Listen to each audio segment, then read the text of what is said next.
Hi, everyone. This is the session. We're all in this together. It's a session about technology abuse and design. My name is Erica Olson. I am the director of the Safety Net Project at the National Network to End Domestic Violence, and I'll be moderating this panel. Before we start, I'm going to turn it over to our panelists so they can each introduce themselves. Hi, everyone. My name is Jennifer Landheis. I'm the director of SPARC, which is the Stalking Prevention Awareness and Resource Center. We are a project of Equitas, and we provide training and technical assistance all over the U.S. on the issue of stalking. Hi, my name is Natalie Dolce. I'm a senior violence prevention and response specialist at the University of Washington Safe Campus and a co-founder of the Technology-Enabled Coercive Control Working Group in Seattle. Hi, everybody. I'm Tom Ristenpart. I'm an associate professor at Cornell Tech and Cornell University in computer science. And I co-lead a research lab on understanding technology abuse and intimate partner violence, as well as help run our clinic to end tech abuse, which does direct survivor support on technology issues. Great. Thank you all so much. And thank you for being here. I'm really excited to have this discussion today. So for those of you joining us, this session will provide an overview of technology abuse and the importance of trauma-informed technology design for survivors to increase safety and privacy. This will be a discussion between advocates, technologists, and clinic service providers. For those who are not as familiar with anti-abuse work, I just want to take a quick moment and provide some context and definitions for words that we'll be using. We may use the terms victim and survivor interchangeably throughout this talk. This session is focusing on victims of intimate partner abuse, which includes much more than physical violence. Intimate partner abuse includes a number of behaviors that are perpetrated by someone to maintain power and control over another person. Abuse may consist of financial, emotional, sexual, or physical abuse. And it can be a pattern of stalking and harassment, of coercive control. And what we'll be focusing on today, technological abuse. On average, more than 1 in 3 women and 1 in 4 men in the US will experience rape, physical violence, and or stalking by an intimate partner. Professionals who work with survivors are usually called advocates or victim service providers, and you'll hear those terms frequently as well. During the session, we will discuss best practices for incorporating survivor-centered approaches to technological design, anti-abuse testing, and related policy development. So with that as our intro, so everyone has a basic understanding of what we're talking about today, we'll move into defining these issues a little bit more. I'll dive in by providing a brief overview of tech abuse, some examples of what this looks like, and the importance of security for survivors of abuse. Now, as technology has become woven into our daily lives, it has also become a common tactic within intimate partner abuse, stalking, sexual violence, and online harassment. Abusers misuse technology in order to commit and cover up those behaviors and crimes. We see technology misused and used to monitor, track, surveil, harass, threaten, and isolate survivors. We also see it misused to impersonate survivors and damage their reputations, often impacting their employment and their relationships. As technology evolves, we see the tactics of misuse evolve too. An example of this is somebody accessing IoT home devices remotely to control thermostats and lights to purposely impact the victim's bills, using technology as a tactic to further financial abuse. On top of this, the vast amount of data that is available about all of us online can continually compromises survivors' privacy. For victims of abuse, their privacy is closely linked to their safety. It is critical for technologists and security professionals to understand how technologies can facilitate stalking, abuse, coercive control, harassment, and violence, both online and offline. Current anti-abuse strategies don't always fully account for the dynamics of intimate partner abuse and the serious impact that tech abuse can have on survivors. Strategies need to include robust, survivor-centric, and trauma-informed approaches to technology design and relevant policy development. So with that, I'm going to turn it over to Jen to talk a little bit about stalking in tech as a tool for spying and monitoring. Thanks, Erica. So we kind of see survivors present in two different ways when it comes to tech abuse. We have, on one hand, we've got the survivors whose partner might be misusing a legitimate technology. So one that wasn't designed to surveil or monitor somebody else, but being manipulated to do so. So for example, things like Find My iPhone or some other types of location apps.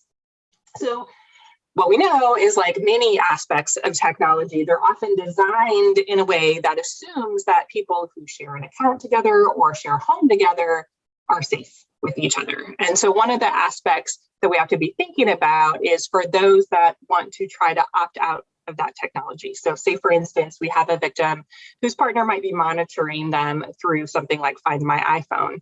To turn that technology off, they might not even know how to do so. They might not have permissions to do so.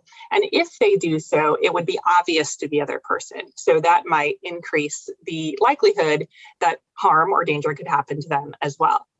So you have those examples of those who are being monitored through a legitimate technology, and then that's just being misused by the stalker or the offender. And then you have the other category where people are being monitored or surveilled through technology that's designed for those particular purposes.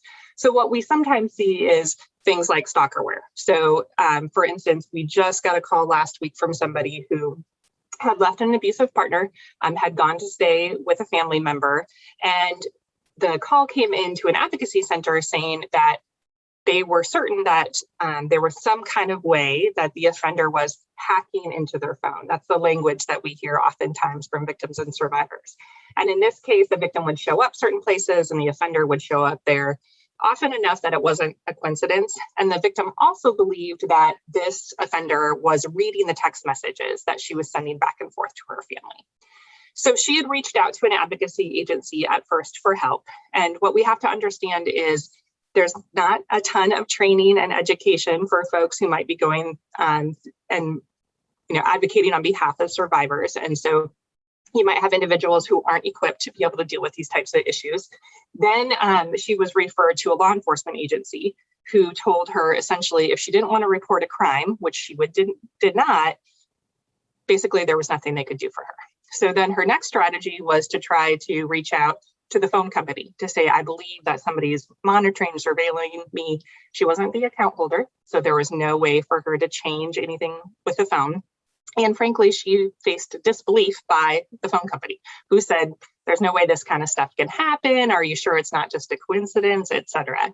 So we see survivors kind of fall into two different categories, those that are being monitored through legitimate use apps, and then those who are being monitored through apps that are designed with, not quite as legitimate purposes. And then what we often see happen is, regardless of what the technology is, that survivors are facing roadblocks in trying to access help. They're facing roadblocks in privacy. They're placing roadblocks in people who are responding to them, so the criminal justice system or advocacy agencies, and then roadblocks with the tech companies on not, if they try to access help or call somebody for help, rarely are they met with a voice at the other end. And so there's lots of different aspects. Not that we'll get to all of these, but at least give you an idea of what we see happening in real time.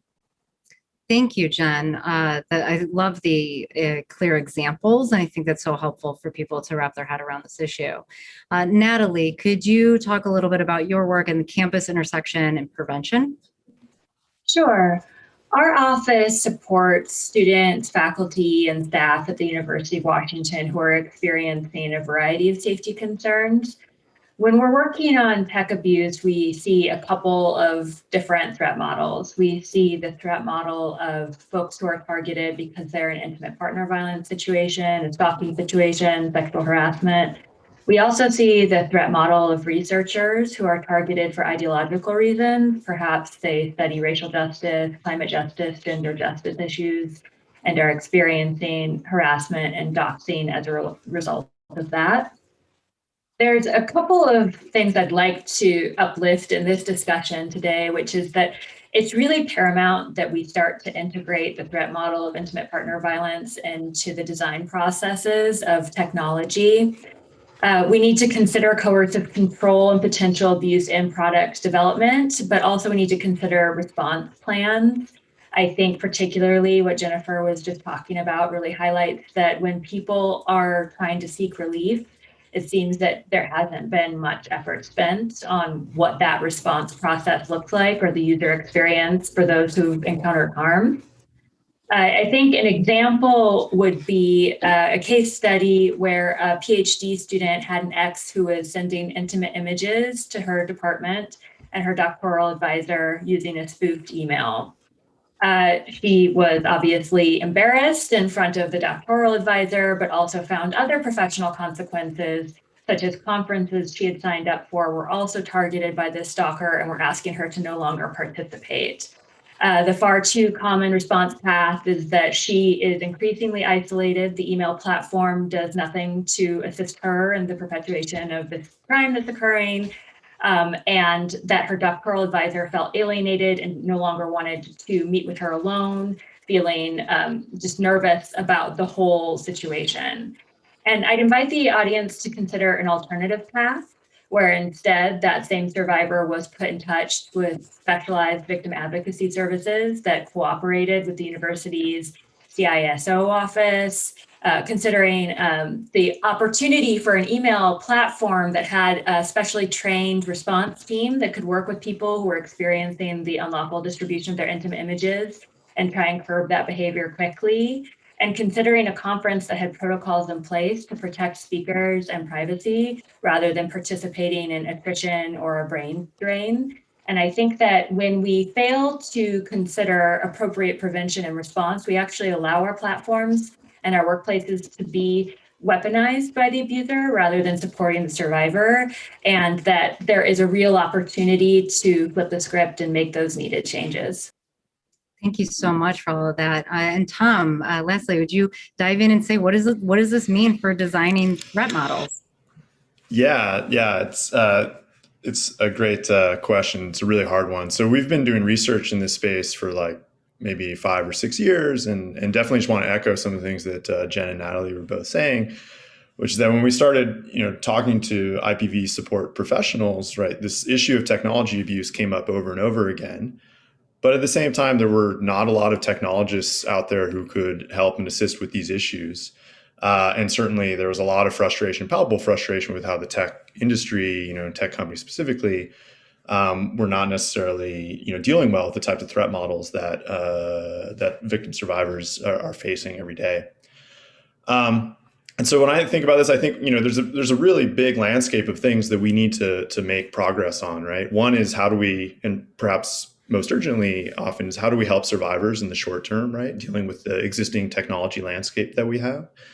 And for this, we need those type of tailored responses that Natalie was mentioning, right? I think having people have very difficult situations. There's not a one size fits all solution in terms of helping out all survivors. And so we've been working a lot on this type of tailored advocacy kind of model where you kind of understand the situation of the client. Just as a concrete example, the issues that Jen was mentioning vis-a-vis like spyware or stalkerware being installed on devices, right? Sometimes it's just not a good idea to remove those apps, right? Because that might trigger the abuser to escalate to physical violence, these kinds of things. So that's like one really, really important set of work that we need to do. Another is how do we help, companies basically do better on these dual use or misuse issues? And I think for that, designing against these threat models is really important, which tangibly for companies means, hey, can we actually do design reviews where you're saying, hey, how is this interface going to play out in a domestic violence situation, right? Like when you have a bad actor in the home who knows the passwords of the victim, who can get into their accounts, et cetera. Then there's holding these kind of worst bad actors accountable. The people who are making spyware and advertising for these use cases is a big problem. And then finally, I just want to mention that I think, a really understudied area that is understanding how to do prevention. How do we kind of intervene with potential abusers and kind of, steer them towards healthier paths on the technology use in relationships? Thank you all so much. There's so much to discuss about this. I'm pretty sure this could be an all-day event, but I'd like to walk through a couple of the questions that we've talked about, and we know that all of us frequently get from working with people. First, I wanted to go back to you, Natalie. Could you talk a little bit about stalkerware? We've already mentioned it a couple times, and I know it's something that we get asked about all the time, and it's also a technology that several security companies have documented significant increases throughout the pandemic. So I'd love for the audience to hear a little bit more about what stalkerware is and how we're seeing it misused and why it's such an invasive type of misuse for survivors. Sure. I think, I really agree with everything Jennifer said as far as, when we think about technology abuse is sort of a pyramid. I think that broadest band at the bottom of the pyramid is lower tech forms of abuse, where perhaps the abuser knows the survivor's password, perhaps the abuser, they were logged in on the same computer at some point, they guessed their security questions.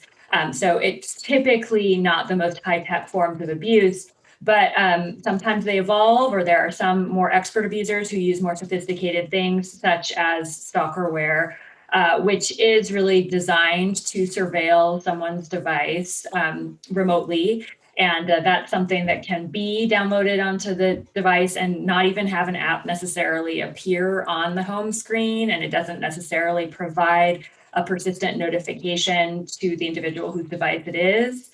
So this can obviously create a feeling of 24-hour persistent uncertainty when it seems that all your communications are being monitored. So though our research indicated that the majority of the time it is sort of those dual use apps or a lack of robust password management that is leading to these security breaches, since the pandemic, there have been some disturbing reports that have come out, such as from Malwarebytes, that found that they detected a 1,000% increase in stalkerware with their scanning. Now that's obviously, people who are using that service. But I think that it's a higher risk time for stalkerware to be on your device, because before, if you were in a domestic violence situation, you would be meeting face-to-face with your DV advocate. You wouldn't need to meet with them by Zoom or have all of your communications going across a device.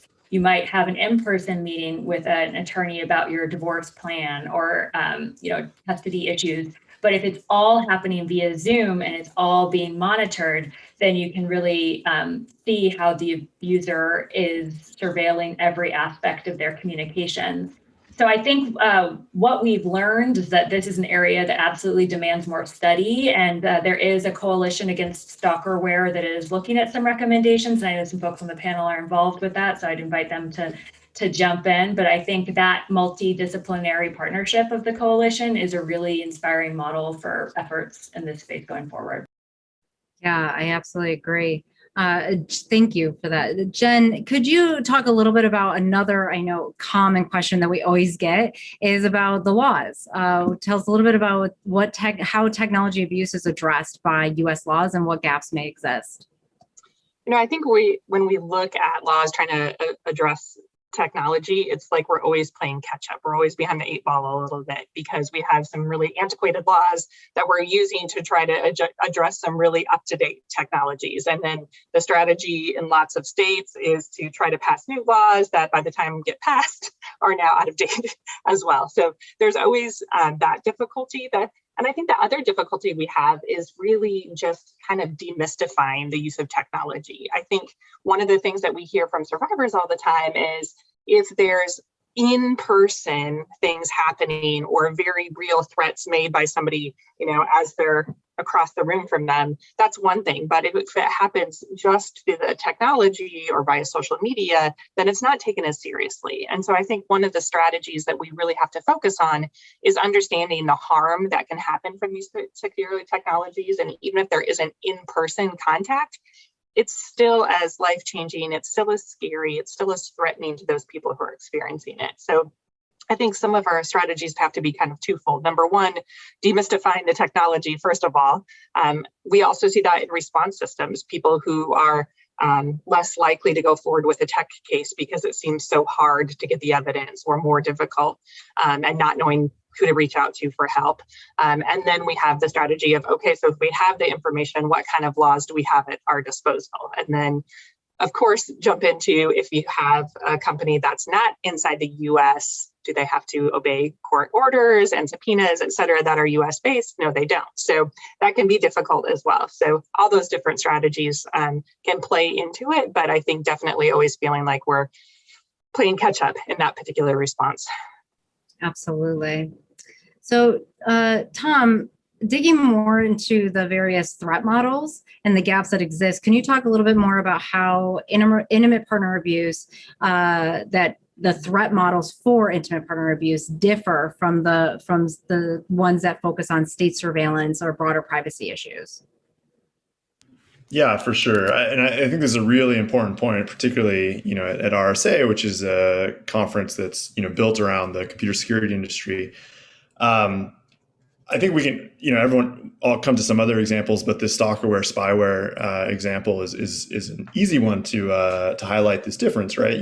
Up until a few years ago, most of these spyware, stalkerware apps were not flagged by antivirus tools, right? And we've seen a nice shift in that over the last couple of years as companies have started flagging that. And I think that really emanates out of the mindset of like, oh, what is antivirus supposed to be preventing, right? Antivirus is supposed to prevent, malware that's, worms or ransomware or kind of this other commercially motivated criminal enterprises that is profit motivated. And this issue of like intimate partner abuse or actually other forms of kind of interpersonal attacks were pretty much off the radar. And so I think that, is something we need to shift a little bit, thinking like, hey, there's a lot of other interesting threat models out here that are really directly affecting people's well-being, and IPV is a significant one. Similarly, I think you can look at other things like on social media and misinformation and abuse and harassment online, right? It's really hard to catch that type of issues that are facing survivors because it's such an intimate context, right? Like we hear from survivors about like, hey, I reported my abuser sent me a picture of a gun, which, I know in this context means he's threatening me, right? And I report it to Facebook or whomever, and they're like, well, it's just a gun. Like, the context is missing, right? So it's a really challenging issue to deal with the very nuanced context-specific issues in intimate partner violence. So I think in general, like there's a big gap here between abuse threat models and regular computer security models, which is actually one of the reasons I was so fascinated by this area. I mean, I think it's really interesting, but we need a lot more focus and attention, thinking cleverly about how we can build into our design processes, like reviews for abuse or as I mentioned before, for abuse of user interfaces and these types of things, and just think more thoughtfully about this. Thank you. So Jen and Natalie, coming back to you both, how have you both seen these issues with threat models play out for survivors who are being abused and are trying to address that by regaining control over their devices, seeking legal recourses, or just maintaining their privacy in order to feel safe? Yeah, I think so. When a person enters the process of looking for accountability through the criminal legal system, there's sort of barriers at every turn when tech abuse is the primary concern. So speaking of the criminal path, locally where I am, the majority of these crimes are misdemeanors, which means they typically do not get assigned to a detective and there's not investigative support. So to unmask a perpetrator in these cases often requires multiple warrants, which is not ever going to happen at the patrol level. So survivors might find that their electronic protection order violations, meaning if they have a protection order and a person is sending, encrypted messages or, creating new accounts, if there's no investigation into that, then there is not going to be any accountability for that perpetrator. So that's the criminal piece. Looking at the civil path, if someone's pursuing a civil protection order, we see that the courts have not caught up whatsoever. We see survivors putting a lot of labor into making digital evidence analog. There may not be any way to upload video or audio files to the court record, so they're transcribing it. They're trying to get photo stills of videos. They're trying to educate the judge about a social media platform that the judge or commissioner may not be familiar with. So you can see some real equity issues happening here where the survivors who are in a position to project manage their own case might be more successful in getting a protection order than a survivor who's not. And unfortunately, we also see abusers manipulate the courts to their own advantage. I've seen multiple cases where the abuser will file intimate images into the court record and they are not filed under a seal. So now we have used the court to perpetuate the harm of the distribution of intimate images. So there is the need to improve capacity across systems in terms of understanding how to investigate these types of harm, but there's also the need to have sensitive processes that can allow for as much privacy as possible. And I'd only add to what Natalie has said, and the long and the short of it is it's expensive and it's time consuming and it's not always accessible to folks. And if you think about it, it's one of those crimes where we essentially rely on victims to project manage or build their own cases. And what the solution people often recommend to survivors is to just stop using the technology, which isn't obviously victim-centered. It's not a possibility, and it's not something that survivors are going to do. And so thinking about that as, the tongue-in-cheek thing people say to victims all the time is, well, just stop using the technology. It's not realistic and it's not fair. And so how do we help survivors have that right to continue to, access that technology, but in a safer way?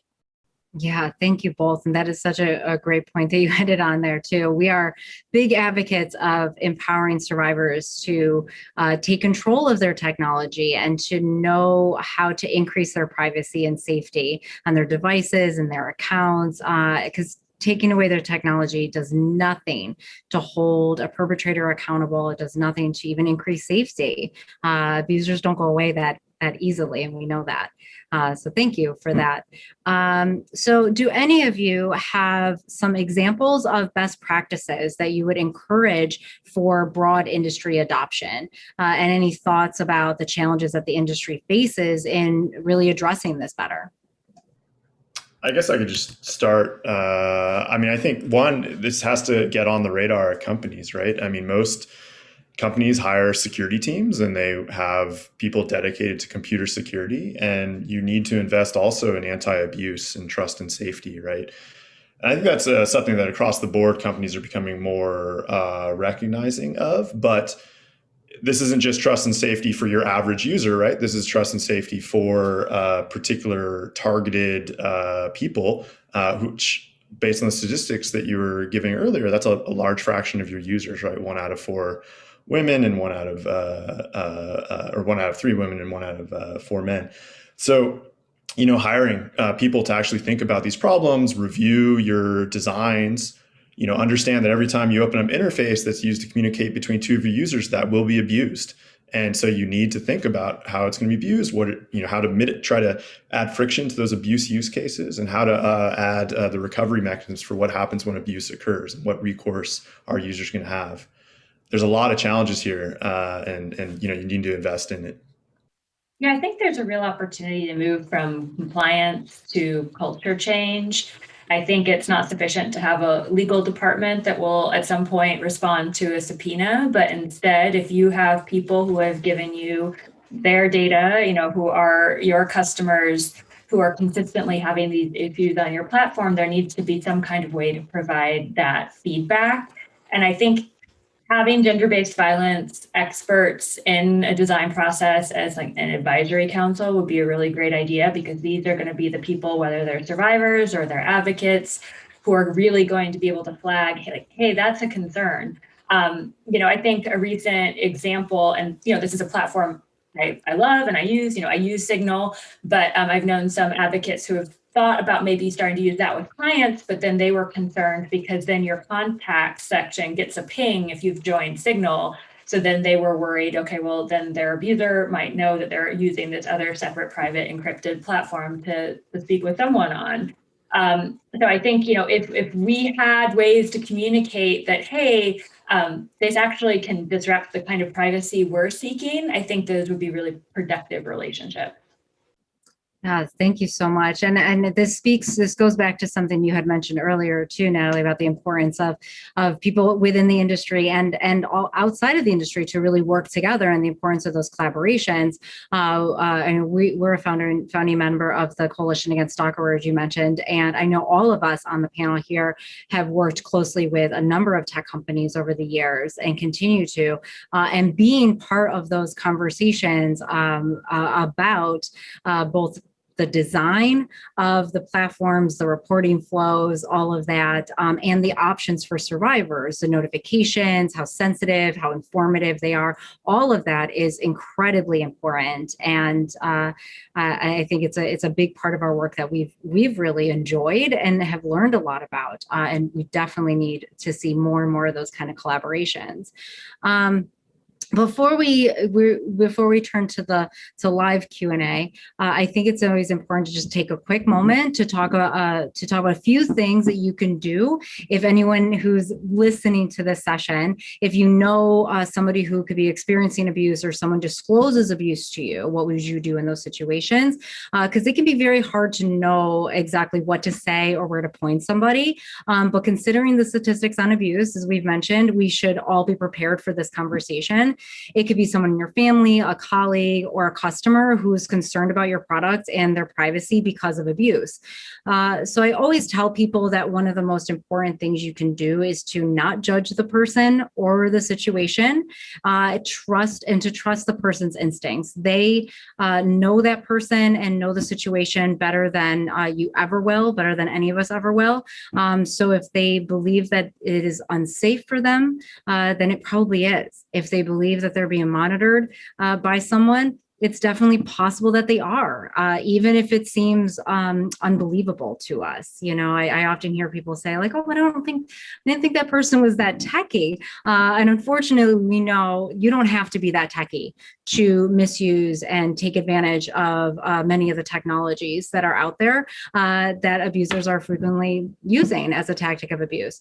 It's always helpful to point people to the National Domestic Violence Hotline so they can talk to an advocate and find programs that are local to them. So any other words of advice from the panelists that you might have for the audience? I think the only ones I would add to that is to echo the, validate and believe what people have to say, as well as to make sure you're respecting the victim's privacy. Don't go advocating on their behalf without their permission is really important. And obviously, as I mentioned earlier, don't tell them to just stop using the tech. Not a good strategy. Yes, very important. Anything else? Yeah, I think I would just caution against being too prescriptive. What might increase one survivor's safety would put another survivor in more danger. For example, suggesting that they just block that person. They may want the information if that individual is escalating or threatening to come over, and that may not be what's safe for them. So just discuss options, but be a little wary of advice. Yeah, you took the words right out of my mouth. I was going to say, be careful about taking actions, and particularly if you're a computer IT person, you're like, oh, I can fix that for you because I know how to do that. Without proper safety planning, that could be really dangerous for people. So, getting them in touch with support services, and then also providing information about how they can empower themselves vis-a-vis their technology, super important. Thank you all. Those are all incredibly important points to end on. So I really appreciate it. I want to take a moment just to say thank you to all of our panelists for such a great conversation. And please, the audience members can ask them questions in the chat, and we'd be happy to answer anything individually through this. And then after this, we all have our contact information available on the website, and we hope to hear from you if you have any other questions.